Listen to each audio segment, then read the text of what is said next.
SL विषय घेतलेल्या serve first इयरच्या कोलेश्वर महाविद्यालयातील माझ्या विद्यार्थ्यांनो, आज आपण ग्रेस यांच्या आई कवितेचा विचार आपण करणार आहोत. तत्पूर्वी ग्रेस यांच्या साहित्याचा परिचय आपण करून घेणार आहोत. ग्रेस म्हणजे माणिक गोडघाटे, म्हणजे गोडघाटे माणिक सीताराम हे त्यांचं पूर्ण नाव आहे. विद्यार्थी मित्रांनो, मराठी साहित्यामध्ये मर्ढेकर, नामदेव ढसाळ, बाबुराव बागुल, भालचंद्र नेमाडे, ग्रेस असे काही साहित्यिक आणि कवी आहेत की ते समजून घेण्यासाठी बऱ्याच वेळा दुर्बोध जाताना आपल्याला दिसून येतात. समजून घेण्यासाठी अवघड जातात. त्याच्यामध्ये कवी ग्रेससुद्धा आहेत. ग्रेस यांनी स्वतःचा एक ठसा आपल्या वाङ्मयावर उमटवलेला आपल्याला दिसून येईल.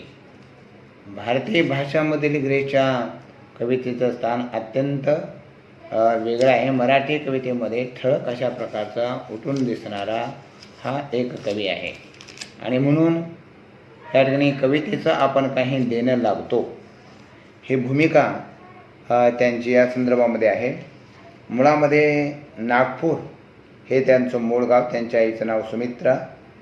ग्रेस यांचं शिक्षण MA मराठीपर्यंत झालेलं आहे. अनेक सन्मान यांना मिळालेले आहेत. शासकीय महाविद्यालय इथे नागपूरला मराठीचे प्राध्यापक म्हणून काम केलेलं आपल्याला दिसून येईल. युवाणीमध्ये 3 वर्ष जवळजवळ संपादक म्हणून काम केलेलं आहे. काव्यलेखन आणि ललित गद्य निर्मिती 1958 पासून त्यांनी करायला सुरुवात केलेली आहे. छंद आणि सत्यकथा या नियतकालिकामधून त्यांनी लेखन केलेलं आहे. लयबद्ध अशा प्रकारचं लेखन आहे, लयसंपन्न लेखन आहे. याबरोबरच आणखीन एक आपल्याला असं दिसून येईल की गुंतागुंत आणि व्यामिश्र तितकीच अनुभूत विविधता ही आपल्याला दिसते आहे. म्हणजेच आपल्याला जाणून येण्याच्या कक्षा आणि भाववेग आणि त्यामध्ये असणारी दुर्बोधता हे 2 गुण ग्रेस त्याच्यामध्ये आपल्याला दिसून येतात. अशा सावदेकर यांनी त्यांचा परिचय करून देताना म्हटलेला आपल्याला दिसून येईल. याबरोबरच निसर्ग प्रतिमा, पुराण प्रतिमा आणि सहानुभूती आणि आकर्षण हे 4 वैशिष्ट्ये ही लेखनामधून आपल्याला दिसून येतात. संध्याकाळच्या कविता, बाबळ मुठीला, आसवांचा तळ, राजपुत्र आणि डार्लिंग, चंद्रमादेवीचे प्रदेश, संध्या पर्वातील वैष्णवी, सांदबयाच्या साधने अशी त्यांच्या पुस्तकांची नावं आहेत असं आपल्याला दिसून येईल. विद्यार्थी मित्रांनो, सौंदर्य अनुभवाची अस्सलता जपण्यासाठी निखळ संवेदनाची एक वेगळी शैली ग्रेस यांच्या कवितेमधून आपल्याला दिसते आहे. याबरोबरच माझ्या कवितेच्या नाकात दुर्बोधतेची बेसर बिंदी जन्मापासून टोचलेली आहे असं त्यांनी एकदा स्वतः म्हणलेलं आपल्याला दिसून येईल. एकूणच बऱ्याचशा चांगल्या कविता लिहिल्या, परंतु चंद्रमाधवीच्या कविता, संध्याकाळ पर्व कविता, संध्या पर्व कविता, प्रार्थना पर्व, एकांत तृष्ण, कृष्ण एकांत, त्रिदल या सगळ्या कविता बघत असताना आणि त्याचबरोबर आईवरच्या आई 1, आई 2, आई 3, आईची गाणे याही कविता अत्यंत महत्त्वाच्या त्यांनी लिहिलेल्या आहेत. ललित गद्य अशा प्रकारचं लेखन केलेलं आहे. त्याने एका ठिकाणी असं म्हणलेलं आहे की माझ्या मनाला एक वाईट खोड आहे. वस्तूंचे आणि व्यक्तींचे संबंध एका भावविश्वात गुंफून मी जाणीवाच्या दुसऱ्या वर्तुळात उभा असा असतं. चर्चबलच्या संदर्भामध्ये म्हणलेलं आपल्याला दिसून येईल. ग्रेस मुळामध्ये रूढ अर्थानं नवी जुनी रूढी परंपराही शिवकलेल्या आपल्याला दिसून येईल. त्याचबरोबर आणखीन बरंचसं लेखनही त्याने केले. वाऱ्यानं हलते रान, मृगजलाच्या काही विलक्षण सुलक्षण डोहाचा तुळ सुगावा, आत्मकेंद्रित पाठीपुढे असलेल्या विश्वकेंद्राच्या अनुभूतीचे करुणामूल्यन, कलामूल्यन अशी अनेक वैशिष्ट्ये त्यांच्या कथेमध्ये शोधली जाताना आपल्याला दिसून येतात.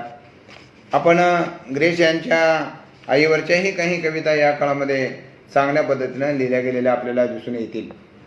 विद्यार्थी मित्रांनो, मराठी साहित्यातील ग्रेस यांचं स्थान अत्यंत महत्त्वाचं आहे. आणि ग्रेसच्या या सगळ्या कविताकडे बघत असताना मुळामध्ये कविता त्यांच्या कुठल्याही वाचताना एक निसर्ग प्रतिमांचा एक वेगळा अनुभव आणि मानव जाणीवावरचा एक वेगळा अनुभव याची सांगड घालण्याचा प्रयत्न अनेक ठिकाणी झालेला आपल्याला दिसून येईल. एक संवेदनशीलतेच्या नवीन प्रतिमा आणि प्रत्येकांचं दर्शन त्यांच्या कवितेतून घडताना आपल्याला दिसत आहे.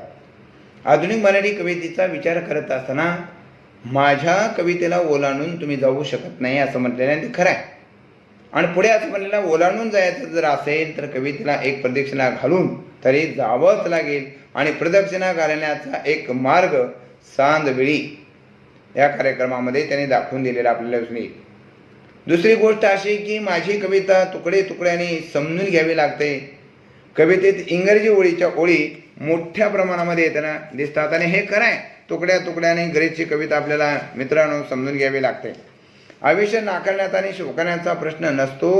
वाळूतील पाण्यासारखी ही जीवनाची घरकुले असतात, ते बांधावे लागतात, समजूतदारपणाने बांधावे लागतात आणि समजून घ्यावं असं ते म्हणताना आपल्याला दिसतात. कोसळतो आणि उभा राहतो असे अनेक अनुभव येताना आपल्याला दिसून येतात. दुःख किंवा त्या दुःखाच्या वेगवेगळ्या तरा, आईच्या वेगवेगळ्या दुःखाच्या तरा त्यांनी आपल्या कवितेमधून मांडलेल्या आपल्याला दिसून येतील. खरं तर विदर्भामध्ये अनेक कवी वेगवेगळे पद्धतीनं आपले छंदबद्ध रचना करून आपलं वेगळेपण टिकवलेल्या आहे. त्याच्यामध्ये नाग देशपांडे, त्याच्यामध्ये भगवान ठग आणि त्याचबरोबर ग्रेसचे उल्लेख आपल्याला करता येतील. भटचाही उल्लेख आपल्याला केलेला आहे आपण काल. या गझलकाराने एक नवीन या काळामध्ये पिढी निर्माण केलेली आहे. ग्रेसची प्रतिमा, शब्दयोजना नव्या नव्या येताना आपल्याला दिसून येतात. उखाणा भाषेचा अवलंब त्यांनी केलेला दिसतो. तरल, तितकीच गूढ, तितकीच अगम्य अशी काही शैलीनिष्ठ वैशिष्ट्ये दिसतात. मराठी कवितेमध्ये एक मानाचं पान म्हणून त्यांच्या कवितेकडे आपल्याला बघावं लागेल. स्त्री पुरुष नात्यातील एकात्मभाव, भावानुभाव आपल्याला दिसतो. मातृभाव अनेक ठिकाणी त्या कवितेमध्ये आपल्याला कसा दिसतो आहे त्याचा विचार आपण करणारच आहोत. याबरोबर जर निसर्ग स्वतंत्र पद्धतीने येताना दिसतो आणि हा निसर्ग वेगवेगळ्या पद्धतीने येतो. झाडे, झुडपे, पक्षी, पारिजात, पळस, जाई, जुई, मोगरा, बगळा, मोर, पारवा, गाई, घोडे, मैना, घुबड वेगवेगळ्या अंगाने निसर्ग येताना आपल्याला दिसतो. ग्रेसच्या पानापानावरही सगळी निसर्ग निर्मित पशु पक्षी आपल्याला सापडताना आपल्याला दिसतात. झाडे सापडताना आपल्याला दिसतात. निसर्गावर मानवी भावभावनाचे आरोप करून केलेले हे लेखन आहे. दुःखाची जाणीव ही पावसासारखी कशी होते आहे त्याचं हे चित्रण आहे. म्हणून मराठी कवितेच्या क्षेत्रामध्ये अत्यंत रूढ साचेबंद ठराविक संगीतातून मर्ढेकरांच्या काळामध्ये कविता मुक्त ठरली. अलीकडच्या काळामध्ये सुद्धा ग्रेसनं या कवितेला मुक्त केलं आहे.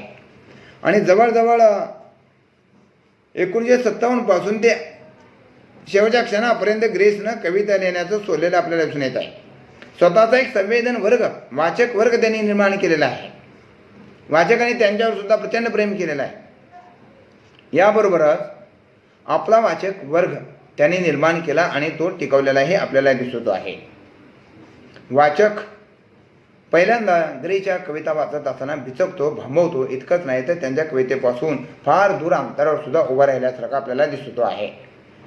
तो एका ठिकाणी असं म्हणतो की विकायला आज निघालो मी व्यथा, जुनी माझी कथा कोणगी, तुझ्या बाजाराचे वेगळेच भाव, कसे माझे घाव खपतीला.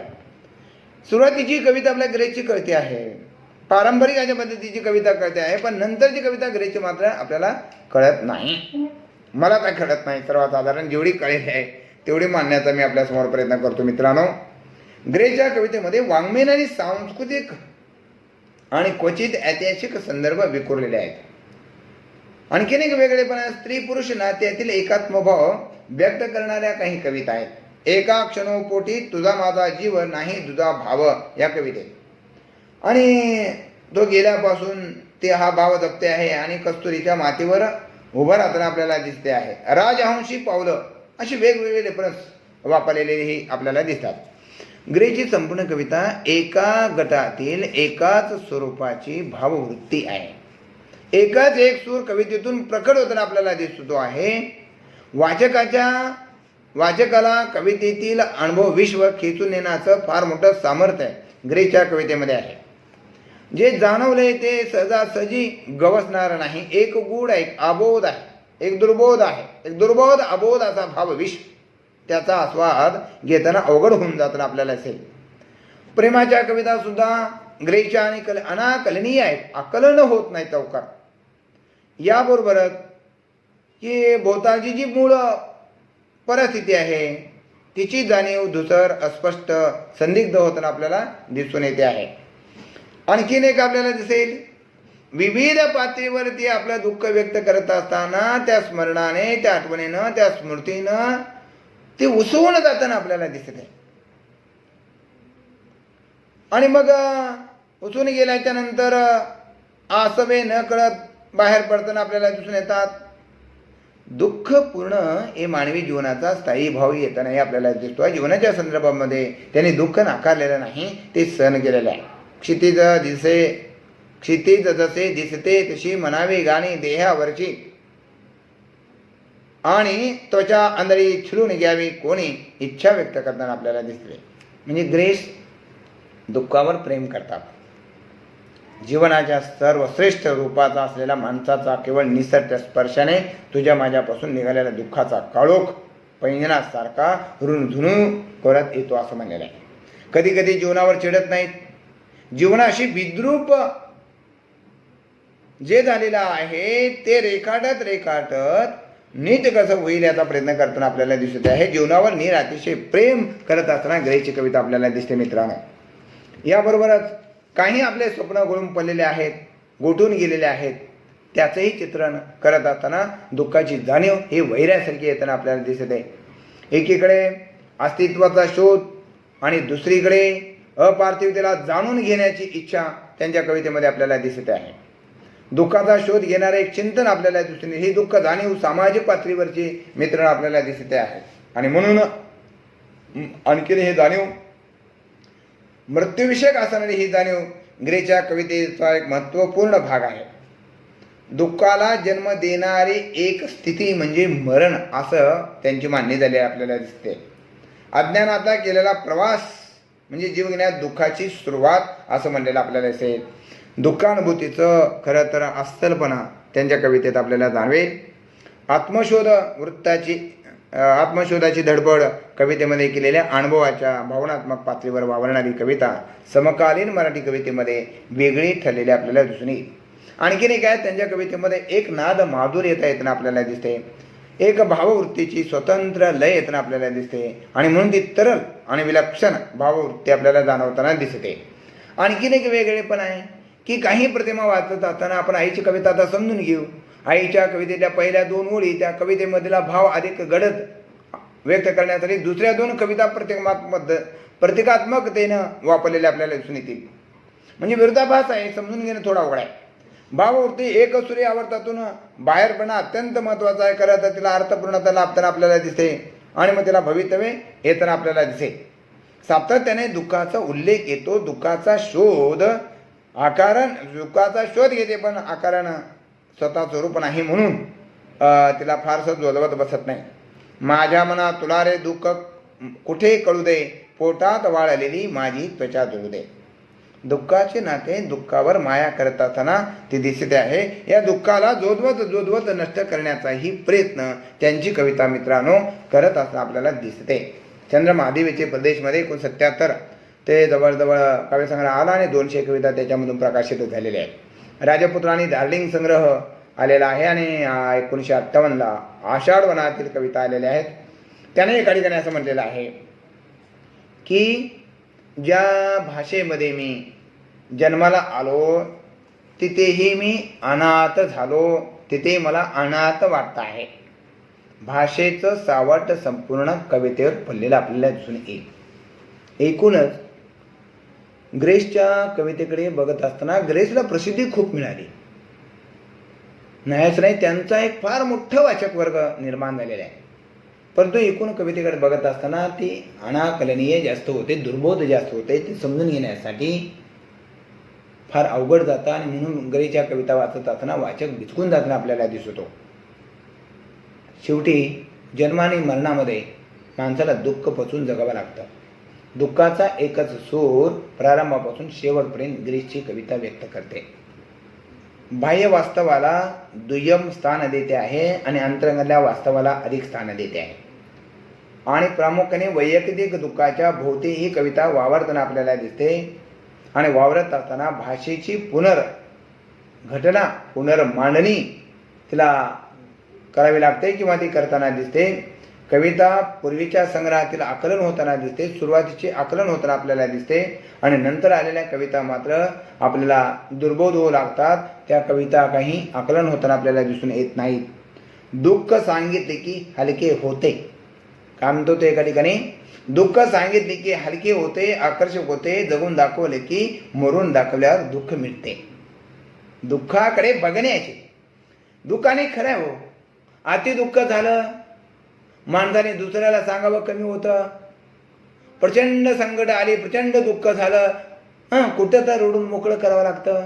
प्रचंड राग आला आता गडमत तांब्यावर पाणी प्यावं लागतं म्हणजे राग कमी होतो. आणि अत्यंत दुःख जास्त झाल्यावर डोळ्यावाटे अश्रू गाळून कोणाला सांगून हितगुज करून कमी करून घ्यावं लागतं. हलकं होतंय, खरं आहे ग्रेसनं म्हणलेलं. आकर्षक होतं आणि जगून ते दाखवल्यावर मरून दाखवल्यासारखं दुःख मिळतं. दुःख हे पचवायला शिकत असताना आपलं दुःख कुणाला तर सांगावं, हितगुज सांगावं. ते हितगुज सांगितल्याच्या नंतर मग आपल्याला थोडंसं हलकं वाटतं आणि जगायला पुन्हा एक रस्ता आपल्याला मिळतो. आणि ते जगणं दुःख हलकं होतं म्हणजे एका दृष्टीनं ते दुःख मरून जातं, दुःख मिटतं असं त्यांना म्हणायचं आहे. आणि हे एका दृष्टीनं मित्रांनो खरं आहे. आपण आपलं दुःख, आपल्या समस्या, आपल्या प्रश्न कोणाला नाही सांगितलं आणि तशाच सातत गेल्या तर कधी कधी रक्तदाब होऊ शकतो विद्यार्थी मित्रांनो. आणि रक्तदाब झाला की कधी कधी होण्याची शक्यता सांगता येत नाही. आणि म्हणून आपण दुःख सांगा, आपल्या समस्या इतरांना सांगा, हितगुज सांगा, मोकळं करा हृदय, मन मोकळं करा. जे मन मोकळं करतात, हृदय मोकळं करतात ते मोकळे होऊन अधिक दीर्घकाळ जगू शकतात. आणि दीर्घकाळ जगू शकतात म्हणजे दुःखावर उपाय शोधतात. म्हणजे दुःख एका दृष्टीनं ग्रीच्या भाषेमध्ये मरतं. आणि म्हणून अनावर दुःख झाल्याच्या नंतर कोणाशी तरी हेतुगत आपण केला पाहिजे. आणि हे दुःख प्रारंभापासून शेवटपर्यंत हलका करण्यासाठी ग्रीची कविता तुमच्याशी माझ्याशी हेतुगोत करताना आपल्याला दिसते. आणि ती जेव्हा हेतुगोत करते त्यावेळेला हे दुःख एका दृष्टीनं मरत असणं आपल्याला दिसते. म्हणजे दुःखाला मारणारी ग्रीची कविता आणि माणसाला जगवणारी ग्रीची कविता असं आपल्याला या ठिकाणी म्हणता येतं. ग्रेच्या अनेक कवितांचा विचार करण्यापूर्वी आपण पुढच्या तासामध्ये ग्रेच्या आई नावाच्या कवितेचा विचार आपण करणार आहोत. आईची वेगवेगळी रूप त्या कवितेमध्ये रेखाटलेली आपल्याला दिसतात. ती कविता जेव्हा आपण समजून घेऊ त्यावेळेला मराठी कवितेतल्या आईवर एक झलक आपण टाकूया. या ठिकाणी आपण थांबू की विद्यार्थी मित्रांनो, एका गावाकडच्या आजीबाईनं मला म्हटलं होतं की बाबा या जगामध्ये तराजू घेऊन फिरायला लागलात, हे जग एकीकडे आणि दुसरीकडे आई ठेवलं की हे पारडं आईचं जड जातं.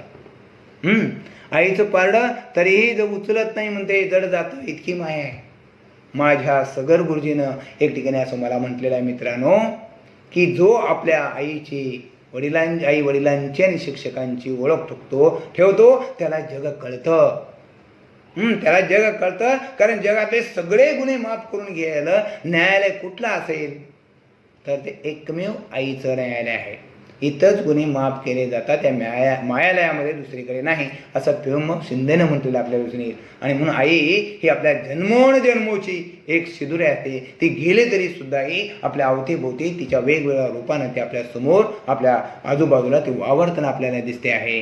आणि मरताना सुद्धा ती आपली काळजी करत करत मरत असताना आपल्याला दिसते. आणि म्हणून आपल्या आई ही जन्माची शिदुरी असते, ती सरत नाही आयुष्यभर, सरत नाही असं पमू शिंदेनं म्हणलेलं आहे. आणि म्हणून त्या जन्माची किंमत या ठिकाणी होऊ शकत नाही. आई सर्वश्रेष्ठ अशा प्रकारचं एक आदर्श व्यक्तिमत्व आहे. आणि म्हणून आमचे मित्र एक हृदयवाट हरवलेल्या कविते म्हणजे हरवलेली माय नावाच्या कवितेमध्ये असं म्हटलेलं आहे की ज्याला आहे माय ते थोर थोर, ज्याला नाही माय ते भिकार चोट. अरे बापरे, आई हे सर्वश्रेष्ठ ज्याला अजून आई आहे ते मात्र फार धनवान असं आपण समजूया. आई गेली की सर्व जग गेलं असं वाटतं, आपली सावली गेल्यासारखी वाटते.